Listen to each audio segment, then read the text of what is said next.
কোন নির্বাচন আসলে আমরা গ্রামে ভাষা বলে আমরা ব্যাগার দেই। আমাদের রাজ্যের কি কোনো শিক্ষিত লোক আছে না, যোগ্য লোক আছে না, টাকালা লোক আছে না? কেন নির্বাচন করতে ব্যর্থ হয়? কারণ আমাদের ইউনিটি দুর্বল, আমাদের যোগ্য লোক না থাকার কারণে, যোগ্য নেতৃত্ব না থাকার কারণে আমরা বারবার অবহেলিত হচ্ছি, বারবার আমরা হোঁচট খাচ্ছি।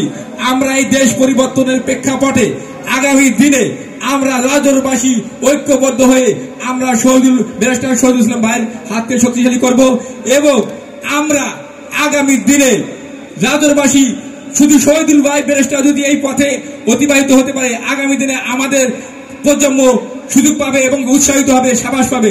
যদি আমরা বারবার হঠাৎ খেয়ে যাই তাহলে আগামী দিনে আমাদের রাজনের নেতৃত্ব থাকবে না।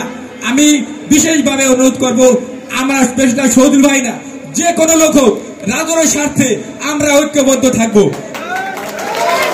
কারণ আমরা বারবার আমার জন্মের পর থেকে দেখতেছি আমরা বারবারই ব্যাগার দিয়ে যাচ্ছি, বারবার মন্ত্রিত্ব মাদারপুর হচ্ছে, এমপি মাদারপুর হচ্ছে।